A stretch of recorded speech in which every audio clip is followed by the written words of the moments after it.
தமிழ் மக்களின் பிரதான கட்சி என்று மாறுதட்டுகிற தமிழரசு கட்சியினுடைய அறிவிப்பு தமிழ் மக்களுக்கு என்ன சொல்கிறது? ஒற்றையாட்சியை முன்வைத்திருக்கிற ஒரு பிரதான வேட்பாளருக்கு சஜித் பிரேமதாசவுக்கு ஆதரவு வழங்குங்கள் என்று சொல்கிற பொழுது தமிழரசு கட்சியினுடைய அடி அத்திவாரத்திற்கே இந்த அறிவிப்பு வேட்டி வைப்பதாக அமைந்திருக்கிறது என்பதை நாங்கள் சொல்லிக்கொள்ள கடமைப்பட்டிருக்கிறோம். ஒற்றை ஆட்சிக்குள் தீர்வை முன்வைத்துள்ள சயித் பிரேமதாசாவுக்கு எதிர்வரும் ஜனாதிபதி தேர்தலில் இலங்கை தமிழரசு கட்சி ஆதரிக்க முன்வந்ததன் மூலம் அக்கட்சியின் அடி அத்திவாரமே ஆட்டம் கண்டுள்ளது என தமிழ் தேசிய கட்சியின் தலைவர் சட்டத்தரணி ஸ்ரீகாந்தா தெரிவித்துள்ளார். யாழ் ஊடக மையத்தில் இன்று மாலை இடம்பெற்ற ஊடகவியலாளர் சந்திப்பில் கலந்து கொண்டு கருத்து தெரிவிக்கும் போது அவர் இதனை தெரிவித்தார். வணக்கம். நேற்றைய தினம் வவுனியாவில் நடைபெற்ற தமிழரசு கட்சியின் மத்திய குழு கூட்டத்தில் எதிர்வரும் ஜனாதிபதி தேர்தலில் சஜித் பிரேமதாஸ் அவர்களை ஆதரிப்பது என்கிற முடிவு மேற்கொள்ளப்பட்டிருப்பதாக அந்த கட்சியின் பேச்சாளர் பாராளுமன்ற உறுப்பினர் சுமந்திரன் அறிவித்திருக்கின்றார். இந்த மத்திய குழு கூட்டத்தில் அதன் மொத்த எண்ணிக்கையிலான உறுப்பினர்களில் கிட்டத்தட்ட அரவாசி பேர் மாத்திரமே கலந்து கொண்டதாக செய்திகள் வெளிவந்திருக்கின்ற நிலையிலே எந்த அளவுக்கு இந்த முடிவு ஜனநாயக பூர்வமானது என்கிற விடயத்தையும் இந்த கூட்டத்திற்கு அழைப்பு ஒழுங்காக தமக்கு கிடைக்கவில்லை என்று சில உறுப்பினர் புகார் தெரிவித்திருக்கிற சூழ்நிலையையும் நாங்கள் இங்கே ஆராய விரும்பவில்லை. அது அவர்களுடைய உட்கட்சி விவகாரம். ஆனால் அந்த கட்சியின் சார்பிலே பேசவல்ல பாராளுமன்ற உறுப்பினர் பேச்சாளர் இந்த அறிவிப்பை கட்சியின் சார்பிலே விடுத்திருக்கிறார். அதனை அடித்து ஆதரவு தெரிவிக்கப்பட்ட வேட்பாளர் சஜித் பிரேமதாச தமிழரசு கட்சிக்கு நன்றியும் தெரிவித்திருக்கின்றார்.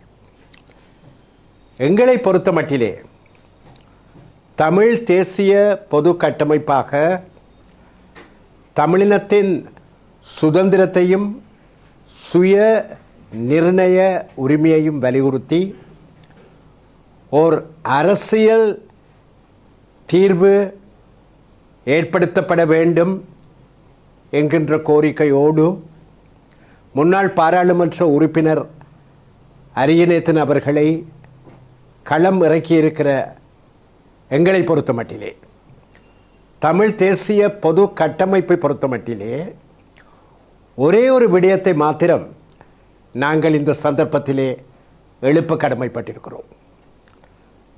ஜனாதிபதி தேர்தலில் முன்னணி வேட்பாளர்களாக அல்லது பிரதான வேட்பாளர்களாக கருதப்படுகிற ஜனாதிபதி ரணில் விக்ரமசிங்க, எதிர்க்கட்சி தலைவர் சஜித் பிரேமதாச, தேசிய மக்கள் சக்தியினுடைய தலைவர் வேட்பாளர் அனுரகுமார திசநாயக்க மற்றும் பொதுஜன பெரமுனவின் வேட்பாளர் நாமல் ராஜபக்ஷ நால்வருமே ஒற்றை ஆட்சி என்கிற அரசியல் சித்தாந்தத்தின் வழி நடப்பவர்கள். அந்த கட்சிகளின் நிலைப்பாடு அல்லது அவர்களின் நிலைப்பாடு அதுதான்.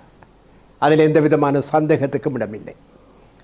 இன்னொரு விதமாக சொல்லப்போனால் ஒற்றை ஆட்சி என்கிற சிந்தனை குட்டைக்குள்ளே ஊறிக்கொண்டிருக்கிற நன்றாக ஊறி போயிருக்கிற அரசியல் மட்டைகள் தான் இந்த 4 வேட்பாளர்கள். இப்பொழுது இவர்களில் ஒருவரை தமிழரசு கட்சி தேர்ந்தெடுத்து ஆதரவு வழங்க முன்வந்திருக்கிறது என்பதுதான் நிலைமை. சஜித் பிரேமதாச தன்னுடைய தேர்தல் விஞ்ஞாபனத்தின் எந்த இடத்திலும் ஒற்றையாட்சிக்கு வெளியே சென்று அப்பால் சென்று ஓர் அரசியல் தீர்வை சிந்திக்க அல்லது முயற்சிக்க தயாராக இருப்பதாக மூச்சு கூட விடவில்லை. அவருடைய தேர்தல் விஞ்ஞாபனத்தை அலசி ஆராய்ந்தால் அவர் 13வது திருத்தத்தை பற்றி பேசியிருக்கிறார். அதை முழுமையாக நடைமுறைப்படுத்துவேன் என்று கூறியிருக்கிறார். அதைவிட முக்கியமான விடயம், ஒரு புதிய அரசியல் யாப்பு அல்லது அரசியல் சாசனம் ஏற்படுத்தப்படுகிற வரையிலே 13வது திருத்தம் முழுமையாக நடைமுறைப்படுத்தப்படும் என்றும் அவர் கூறியிருக்கிறார். அவர் மிக தெளிவாக இருக்கிறார். அவர் நடந்து வந்த பாதை மிக தெளிவானது. ஒரு புதிய அரசியல் சாசனத்தை பற்றி பேசுகிற பொழுது சஜித் பிரேமதாச ஒற்றையாட்சிக்கு வெளியில் செல்ல தயாராக இருப்பதாக அல்லது இணைப்பாட்சி பற்றி சிந்திக்க தயாராக இருப்பதாக எதையுமே கூறியிருக்கவில்லை. இந்த நிலையில்தான் தமிழரசு கட்சியின் இந்த மத்திய குழு கூட்டத்திலே அவசரமாக இந்த முடிவு எட்டப்பட்டிருக்கிறது. இந்த கூட்டத்திற்கு முன்னர் தமிழரசு கட்சியின் சார்பிலே பேசிய அதே சுமந்திரன் சொன்னதெல்லாம் 4 வேட்பாளர்கள், அதாவது பிரதான வேட்பாளர்களின் தேர்தல் விஞ்ஞாபனங்கள் வெளிவந்த பின்னர் அவற்றை பரிசீலித்து அதில் சமஷ்டி எனப்படுகிற இணைப்பாட்சி அடிப்படையிலான தீர்வினை ஏற்படுத்துவது பற்றி பரிசீலிக்க தயாராக இருக்கிற ஒரு வேட்பாளருக்கு நாங்கள் வாக்களிப்போம் என்பதுதான். இங்கே இப்பொழுது 4 பேருடைய தேர்தல் விஞ்ஞாபனங்களும் வெளிவந்திருக்கிற நிலைமையிலே இவர்களில் எவரும் ஒற்றையாட்சிக்கு அப்பால் செல்ல தயாராக இல்லை என்பது திட்ட தெளிவானது. அப்படியானால் தமிழரசு கட்சி தமிழ் மக்களுக்கு எதை சொல்ல விரும்புகிறது? தமிழரசு கட்சியின் சார்பிலே முடிவெடுத்த அந்த குழு, சுமந்திரன் தலைமையிலான தமிழரசு கட்சியின் அந்த பிரிவு தமிழரசு கட்சியின் சார்பிலே எதை சொல்ல முயற்சிக்கிறது என்ற கேள்வியை தான் நாங்கள் எழுப்ப கடமைப்பட்டிருக்கிறோம். தாங்கள் ஆதரிப்பதாக சொன்னால் நாங்கள் ஆதரிக்கிற வேட்பாளருக்கு கடைசி நேரத்தில் கூட அந்த அறிவிப்பு வந்தாலும் மக்கள் வாக்களிப்பார்கள் என்று சில தினங்களுக்கு முன்பு வரை கொக்கரித்து கொண்டிருந்த தமிழரசு கட்சியின் பேச்சாளர் விடுத்திருக்கிற இந்த அறிவிப்பின் பிரகாரம் ஒரு விடயம் தெளிவானது. ஒற்றை ஆட்சி என்கிற அந்த நிலைப்பாட்டை கொண்டிருக்கிற வெற்றி வாய்ப்புள்ள வேட்பாளர்களில் ஒருவரான சஜித் பிரேமதாசவை ஆதரிக்குமாறு எந்தவித தயக்கமும் இன்றி தமிழரசு கட்சியின் சார்பிலே அழைப்பு விடுக்கப்பட்டிருக்கிறது. அதாவது இதுவரை காலமும் எந்த ஒற்றையாட்சியினுடைய இரும்பு பிடிக்குள் இருந்து எமது இனம் விடுபட வேண்டும் என்கிற அரசியல் நிலைப்பாடு தமிழ் மக்களின் சார்பிலே தொடர்ந்து முன்வைக்கப்பட்டு வந்திருக்கிறதோ அந்த நிலைப்பாட்டுக்கு முற்று முழுதாக எந்தவித வெட்கவுமின்றி எந்தவித தயக்கவுமின்றி மனச்சாட்சிகள் உறுத்தல் எதுவுமின்றி இந்த முடிவு மேற்கொள்ளப்பட்டிருக்கிறது, அறிவிப்பு வெளியிடப்பட்டிருக்கிறது. தமிழ் மக்கள் இந்த இடத்திலே ஒன்றை சிந்திக்க வேண்டும். தமிழரசு கட்சி எங்கே போய்கொண்டிருக்கிறது? தமிழரசு கட்சி தடம் புரண்டு கொண்டிருக்கிறது என்பது திட்ட தெளிவானது. தனக்கு மூக்கு போனாலும் பரவாயில்லை, எதிரிக்கு சகுன பிழையாக வேண்டும் என்கிற அந்த பழைய மொழியின் அடிப்படையிலே எழுச்சி பெற்றுக் கொண்டிருக்கிற தமிழ் தேசிய பொது கட்டமைப்பின் வேட்பாளர் அரியநேத்திரன் அவர்களுடைய செல்வாக்கு அலையை தடுத்து நிறுத்த வேண்டும் அல்லது தனியே செய்ய வேண்டும், அவருக்கு கிடைக்கக்கூடிய வாக்குகளை திசை திருப்பி சஜித் பிரேமதாசாவுக்கு வழங்கி வைக்க வேண்டும் என்கிற அந்த நோக்கத்தை தவிர இதில் வேறு எதையும் எங்களாலே காண முடியவில்லை.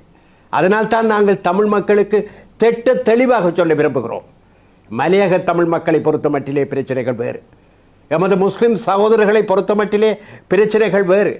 அவர்கள் எந்த நிலைப்பாட்டையும் எடுப்பதற்கு உரிமை கொண்டவர்கள். ஆனால் தமிழ் மக்களின் தாயகம் என்று நாங்கள் அனைவரும் நீங்கள் அனைவரும் உரிமை கோருகிற எங்கள் தமிழ் தேசத்திலே எமக்கென ஒரு சுயாட்சி முறையிலான அரச நிர்வாகம், சுயாட்சி முறையிலான அரசியல் நிர்வாக கட்டமைப்பு ஏற்படுத்தப்பட வேண்டும். அதுவே தமிழினத்தின் தேசிய பிரச்சனைக்கு தீர்வாக அமைய முடியும். எங்கள் அபிலாஷைகளுக்கு அதுதான் திருப்திகரமான ஒன்றாக இருக்க முடியும் என்று சொல்லி வந்திருக்கிற தமிழ் மக்களை பொறுத்த மட்டிலே நிலைமை வேறு. நாங்கள் ஒரு பொழுதும் ஒற்றையாட்சிக்கு ஆதரவாக எந்த விதத்திலும் எந்தவித சமிகையையும் வெளிப்படுத்த முடியாது.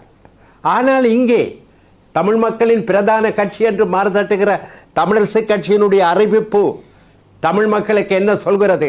ஒற்றையாட்சியை முன்வைத்திருக்கிற ஒரு பிரதான வேட்பாளருக்கு சஜித் பிரேமதாசவுக்கு ஆதரவு வழங்குங்கள் என்று சொல்கிற பொழுது தமிழரசு கட்சியினுடைய அடி அத்திவாரத்திற்கே இந்த அறிவிப்பு வேட்டி வைப்பதாக அமைந்திருக்கிறது என்பதை நாங்கள் சொல்லிக்கொள்ள கடமைப்பட்டிருக்கிறோம். தந்தை செல்வநாயகம் அவர்கள் 1949ஆம் ஆண்டிலே எந்த இணைப்பாட்சியை தமிழினத்தின் பிரச்சனைக்குரிய தீர்வாக முன்வைத்து தமிழரசு கட்சியை தோற்றுவித்தாரோ அந்த அடிப்படை இலட்சியத்திற்கு முற்று முழுதாக ஒற்றையாட்சியின் பாதையிலே தமிழ் மக்களை திருப்புகிற விதத்திலே இந்த அறிவிப்பு வெளிவந்திருக்கிறது என்பதை சிந்திக்க தெரிந்த தமிழ் மக்கள் தயவு செய்து ஆராய்ந்து பார்க்க வேண்டும். அதை ஒட்டி அந்த அடிப்படையிலே சரியான முடிவினை எமது மக்கள் எடுக்க வேண்டும். இங்கே சிந்திப்பதற்கு எதுவும் இல்லை, அனைத்துமே தெளிவாக இருக்கிறது. தமிழ் அரசியல் தரகர்கள் இன்றைக்கு தமிழ் மக்களின் தேசிய அபிலாஷைகளை திசை திருப்ப முயல்கிறார்கள். சஜித் பிரேமதாசவுக்கு வாக்களிக்குமாறு தமிழரசு கட்சியின் சார்பிலே சுமந்திரன் கேட்பதும் சரி, அல்லது ரணில் விக்ரமசிங்கவுக்கு வாக்களிக்குமாறு நண்பர் டக்ளஸ் தேவானந்தாவோ அல்லது நண்பர் சந்திரகாந்தர் என்று அழைக்கப்படுகிற பிள்ளையானோ அல்லது வியாழேந்திரனோ கேட்பதும் சரி ஒன்றாகத்தான் அமைந்திருக்கிறது.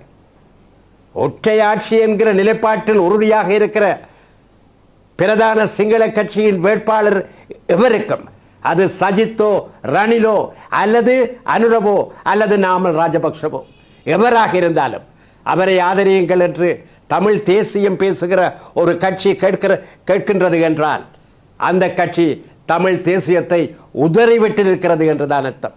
இதனைத்தான் நாங்கள் தமிழ் மக்களுக்கு திட்ட தெளிவாக சொல்ல விரும்புகிறோம். தமிழ் மக்கள் இந்த விடயத்திலே திட்டவட்டமான முடிவு எடுக்க வேண்டும். தமிழரசு கட்சியினுடைய இந்த அரசியல் சித்து விளையாட்டுகள் தமிழரசு கட்சியின் சார்பிலே அதன் பெயரிலே இன்றைக்கு அங்கே ஆட்டம் போட்டுக் கொண்டிருக்கிற ஒரு சிறு குழுவினர், சுமந்திரன் தலைமையிலான குழுவினர் தாங்கள் விரும்பியபடியெல்லாம் தமிழ் மக்களை திசை திருப்ப முடியும் என்று நினைத்தால் அது வெறும் பகற்கனவு என்பதை எமது மக்கள் தங்கள் வாக்குகள் ஊடாக திட்ட தெளிவாக பிரகடனப்படுத்த வேண்டும் என்று நாங்கள் மிக தாழ்மையாக வேண்டுகிறோம். இது தீர்க்கமான கட்டம். சரியாக முடிவெடுத்து எமது விடுதலைக்காக, எமது மீட்சிக்காக, எமது இனத்தின் எதிர்காலத்திற்காக நாங்கள் அனைவரும் ஒன்றாக துடிவோடு பயணிக்க வேண்டிய கட்டம். இந்த இடத்திலே தமிழினம் சரியான முடிவை எடுக்கும் என்கிற உறுதியான நம்பிக்கை எங்களுக்கு இருக்கின்றது. தமிழரசு கட்சிக்குள்ளே இருக்கிற குளறுபடிகள் உங்கள் எல்லோருக்கும் எங்கள் எல்லோருக்கும் நன்கு தெரிந்தவை. தமிழரசு கட்சி தடம் புரண்டு கொண்டிருக்கிறது என்று நான் சற்று முன்னர் சொன்னேன். அங்கே இருக்கின்ற லட்சியவாதிகள், இன்றைய தலைவர் உட்பட, புதிதாக தேர்ந்தெடுக்கப்பட்ட தலைவர் ஸ்ரீதரன் உட்பட, மற்றும் இந்த மத்திய குழு கூட்டத்திற்கு சமூகம் அளிக்க தவறிய பொறுப்புள்ள முன்னாள் பாராளுமன்ற உறுப்பினர்கள் ஸ்ரீநேசன், யோகேஸ்வரன் உட்பட அந்த கட்சியிலே தமிழ் தேசியத்தை இறுக பற்றி பிடிக்கின்றவர்கள் என்று நாங்கள் கருதுகிற அனைவரும் தீர்க்கமாக சிந்தித்து, திட்டவட்டமாக சிந்தித்து, தீர்க்கமாக முடிவெடுக்க வேண்டிய ஒரு விவகாரமாக இது இருந்து கொண்டிருக்கிறது. அவர்கள் என்ன செய்ய போகிறார்கள் என்பதை நாங்கள் விரைவிலே அறிந்து கொள்ள முடியும் என்று நான் நம்புகின்றேன்.